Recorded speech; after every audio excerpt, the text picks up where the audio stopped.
خداوند کا کلام پوری دنیا پر ہے، اور یہی مشن لے کر ہم ایک دوسرے کو اس کے ساتھ ملاتے جاتے ہیں کہ ہر کوئی اس بات کو، اس کو رسپانسبلٹی دے۔ ایک آیت میں آپ سب کے سامنے رکھنا چاہتا ہوں، اگر سب کے پاس بائبل ہے، اعمال کی کتاب اس کا 17 باب،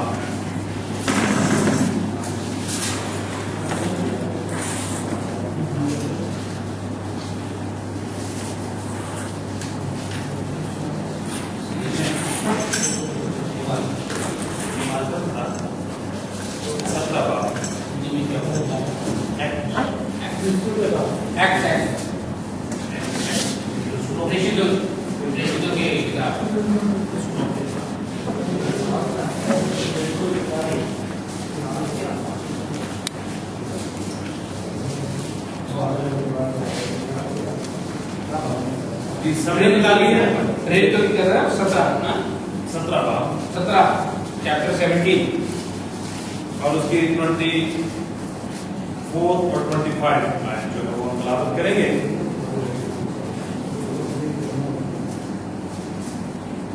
سب بھائیوں نے نکالی ہے، صفحہ 127 پہ ہے، 127 پہ، پیج نمبر 127، رسولوں کے اعمال اس کا 17 باب اور اس کی 24 اور 25 آیت ہم تلاوت کرنے لگے ہیں۔ کلام پاک میں یوں تحریر ہے، ذرا غور سے سنیے، کلام کی سچائی کو غور سے سنیے۔ جس خدا نے دنیا اور اس کی سب چیزوں کو پیدا کیا، جس خدا نے دنیا اور اس کی سب چیزوں کو پیدا کیا، وہ آسمان اور زمین کا مالک ہو کر، کس چیز کا مالک ہے؟ آسمان کا بھی اور زمین کا بھی۔ وہ آسمان اور زمین کا مالک ہو کر ہاتھ کے بنائے ہوئے گھروں میں، وہ ہاتھ، سب بولے، ہاتھ کے بنائے ہوئے گھروں میں، ہاتھ کے بنائے ہوئے گھروں میں، ہاللیلویا، مندروں میں نہیں رہتا، کسی چیز کا محتاج ہو کر، اور کسی چیز کا محتاج ہو کر آدمیوں کے ہاتھوں سے خدمت لیتا ہے۔ وہ آسمان کا بھی مالک ہے، زمین کا بھی مالک ہے، سب چیزیں اس کے وسیلہ سے پیدا ہوئی ہیں، لیکن اس کے باوجود بھی وہ آدمیوں سے کوئی خدمت نہیں لینا چاہتا، ہاں، ہاتھ کے بنائے ہوئے مندروں میں بھی نہیں رہنا چاہتا، ہاں جی، بلکہ کیا کرتا ہے؟ اب غور کرنے کی چیز ہے، یہ تو ساری چیزیں اس کو پسند نہیں ہے، اب کرتا کیا ہے؟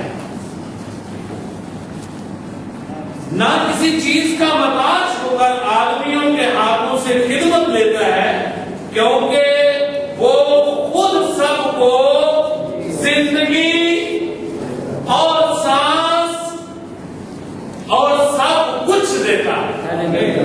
ہاللیلویا، وہ سب، وہ کیا کہتے چیزیں دیتا ہے؟ وہ ایک تو آسمان کا بھی مالک ہے، زمین کا بھی مالک ہے، اور زمین میں جو کچھ پیدا ہوا اس سب کا مالک ہے۔ دیکھا نا، ہاتھ کے بنائے ہوئے مندروں میں نہیں رہتا، اور نہ ہی کسی آدمی کی کسی چیز کا محتاج ہے، وہ ہماری خدمت کا محتاج نہیں، وہ ہماری حمد کا محتاج نہیں، لیکن ہم سب اس کے محتاج ہیں، ہم سب اس کے محتاج ہیں، بلکہ ہمیں کیا دیتا کیا ہے؟ وہ تو خود سب کو زندگی کس نے دی ہے؟ اور سانس، زندگی اور سانس اور سب کچھ میں ہر چیز آ جاتی ہے، یاد رکھیں، سب کچھ میں ہر چیز آ جاتی ہے۔ پہلے تو آسمان کی بادشاہی کی تلاش کرو، تو یہ دنیا کی چیزیں تم کو انعام میں تو خدا کسی چیز کا محتاج نہیں ہے. تو اس لیے ہم سب کا فرض کلی یہی ہے کہ ہم خداوند کی خدمت میں خداوند کے کلام کی خوشخبری کو، خدا کے کلام کی خوشخبری کو اور دوسروں تک پہنچانے کا سبب بنے، اور دوسروں تک پہنچانے کا سبب بنے.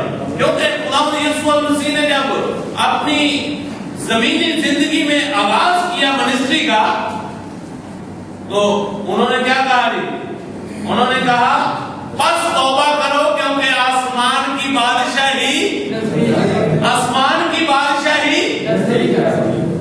تو یہی ہم نے سب لوگوں کو خوشخبری لوگوں کو دینی، کیونکہ انجیل کا جو لفظی مطلب ہے وہ خوشخبری ہے، اور خوشخبری جو ہے وہ 4 آدمیوں کے سبب سے ہم تک پہنچی. خوشخبری ایک ہے، خوشخبری ایک ہے لیکن پہنچی 4 آدمیوں کے سبب سے، اور انہوں نے اس خوشخبری کو ہم تک پہنچایا، اور ہم سب نے مل کر اس خوشخبری کو اور لوگوں تک پہنچانا ہے. بس توبہ کرو کیونکہ آسمان کی بادشاہی نزدیک ہے. آپ سب کو آج کے اس چھوٹے سے کلام کے وسیلہ سے